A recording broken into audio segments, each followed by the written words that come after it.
Hello, everyone. This is Dr. Vikas Kumar. Well, I belong to Himachal Pradesh, Shimla to be precise. I was born and brought up in Shimla. And more importantly, I have been teaching English for the last, say, 17 years or so. While teaching all these years, I have dealt with several students. Now, those several students have hailed from several backgrounds and different kinds of brought-ups, which is natural. Now, let's discuss a very important aspect. In the last 17 years or so, because I've come across a lot of students, just like everybody has, every teacher does go through or does have to go through this phase where he or she finds different students from various backgrounds. One thing is common. One thing very common that I've found. Unfortunately, that commonality as a thread runs through all the students, whether somebody has been from Delhi, or somebody has been from Chandigarh, or somebody has hailed from Himachal Pradesh itself, from where I come. So what is that common thread? It is the lack of research acumen. Agreed, right now we are discussing quality education, but then can quality education be complete without good research? Excuse me. Can quality education happen without, good research abilities? Can quality education happen or take place without a student ready to research? I think this might be troubling you. So I decided to put it off. Okay. Actually, that reflection, it must be very annoying as a reader. You don't like it. Okay. So now there are a few points which need to be discussed. Agreed. The first one. Do we focus enough on research? The answer is very evident in the anecdote that I'm going to share with you. Being a PhD, there are a lot of students who come to me seeking my help. And there is one very common question that I come across. Every third student, or probably every 2.5 student, comes and asks the same question. The question is, sir, please suggest a good topic to me on which I can research.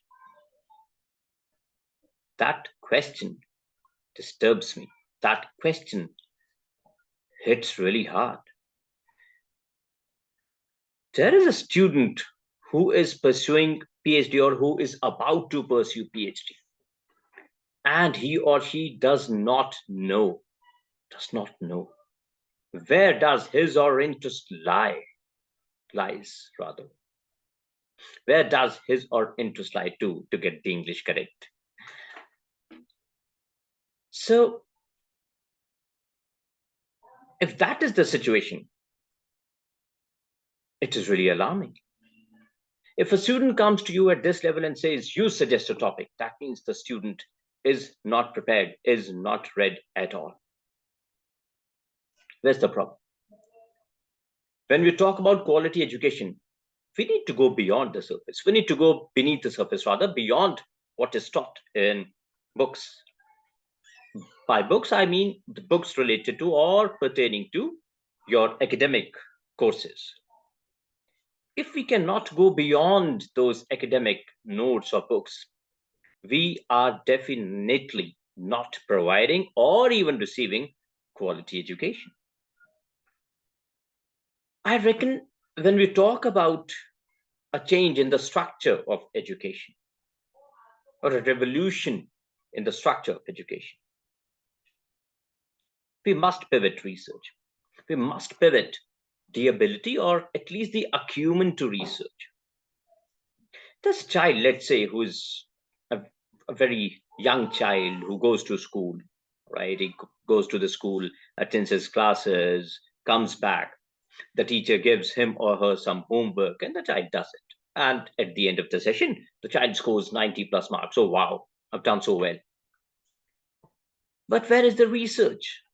The same child, when becomes a university student, struggles. And such a child is never able to contribute well enough to society. As a research scholar, you need to develop that acumen early on. And I tell you what, if it is not developed early on, it is very hard, next to impossible, to develop it, quote unquote, develop it later on. Now, why do I focus so much on research? When we talk about quality education, why is it so important to research? Because it gives you innovation. Without research, you cannot be innovative. Is there any focus on innovation in our school curriculum or anywhere else for that matter? The question needs to have an answer, and the answer cannot be found on the surface. We need to go beneath the surface. Isn't it true that it will always be good for students at school level if they're supported by their teachers to write a research paper or two? Won't that be great? Or do we think it'll be too much? It'll be too huge a task? For a student, let's say about 13, 14 years of age, I tell you what, these are students who know almost everything about WhatsApp, almost everything about YouTube, almost everything about other social media platforms. They're absolutely ready with that information.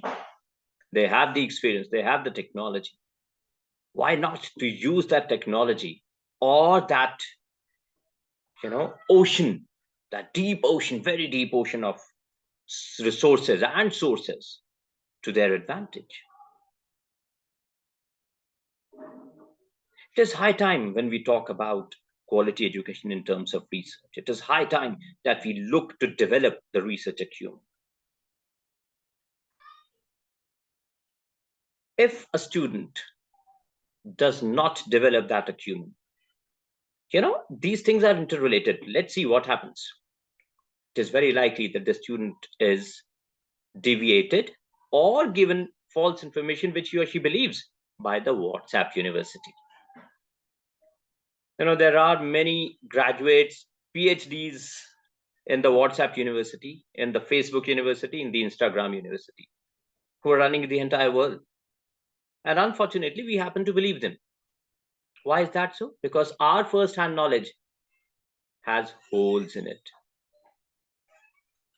The first-hand knowledge which we have of anything, right? It is shallow. When our knowledge will be shallow, it is quite obvious that certain other things, right, will fill that space, will fill that lacuna. That is the problem. Our students generally do not read much when they're very young. Mostly our students do not read newspapers. Now, there is another system in schools, or sometimes we see that in colleges as well. A student in the assembly or among people, as a part of public speaking, is asked to read news, the latest news. That is fine. A student comes and reads news, right? He or she is carrying a paper, and it is very easy to just read out the news. But where is the discussion about those news? So how will we develop an ideology? Without research, without an ideology, without knowledge, without reading, without knowing the news, without being able to analyze them, how can we expect a student to be able to do justice to what he or she has learned, to use that what he or she has learned for the benefit of society? How? That's the question that needs to be answered. Teachers must ensure at school level that once a student reads a newspaper or news from a newspaper, there must be a discussion, there must be a good debate. Somebody please come in and tell the student that this is one aspect, this is another aspect. Let the students analyze the news. I tell you what, that is the first step towards research. If a student analyzes the governmental decisions, analyzes what has been said by which political member, which political party spokesperson, that is one very important step towards developing an ideology and research. I do not want my students to always indulge in politics. But isn't it important to know what is happening around us? Isn't it true that politics is well around us? Isn't it true that we need to at least know about our country politics? You talk about India, you talk about Australia, you talk about England, Africa, or any African country for that matter, or any country in the world for that matter. There is politics. Politics that leads one to power. Our students generally don't know much about it. How sad is that? And when the student does not know much about politics, it is very easy for people who are in political power to use the quote unquote WhatsApp university, Facebook university, the Instagram university to get the people meander. So a student will believe what he or she sees. Why? Because there is no acumen, there is no knowledge deep inside the mind. Well, there's a lot of empty space here. That is the problem. Reading newspapers is not enough. Teachers have a social responsibility. Quality education does not mean that I try to educate a student and my student does really well in exams and tops the exam and then gets a very good job. Oh, very good, very good. That'll be great. That is not enough. I need to develop my students by asking them to research, by developing the research acumen and an analytical ability. Another very important aspect of quality education. How many people think about entrepreneurship at a very early age? Very, very few. Why? The common thought is, I must study hard so that I can get a good job. I need a job again, not entrepreneurship. I do not want, or I do not aim to be a job giver. I am and shall remain a job seeker. That is another problem. Why is it such a huge problem? We don't instill those feelings, those sentiments. We don't inculcate those values. How can our education be called quality when we are not producing compulsive entrepreneurs? How can we contribute to the economy of the nation? How can we become rich? We always say the government is not doing this, the government is not doing that. What are we doing as citizens? What are we doing for the economy of the nation? We keep criticizing. It is very easy to censure the government. It is very easy to criticize, to deride anyone. He is not doing this, she is not doing that. But are we good enough to think about entrepreneurship? Are we good enough to have the guts? Are we strong? Are we bold? Are we brave enough? Do we have the pluck to tell our son or our daughter, look, if you're not interested in this, that's okay. I do not want you to get into a job. Perfectly fine. If you want to do something out of your, desire, out of a strong desire, out of your passion, it's fine. But if you do not want a job, well, entrepreneurship is another thing that you may at least explore. Why don't we do so? Because we are scared. We are very scared. We're apprehensive about the results. As a father, I'd be scared. Oh my God, what if my son fails? I push him into entrepreneurship. Let's say he doesn't do well. My son will have a terrible life. So what if he falls? He'll start again. Let him try again.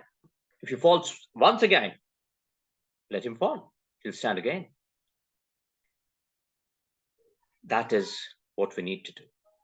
I mean, see, quality education is a huge thing. It's a very deep concept. It's a very vast concept. We are oblivious to almost all the aspects, all the ingredients, what would need to be inculcated into actually making our education system a quality one.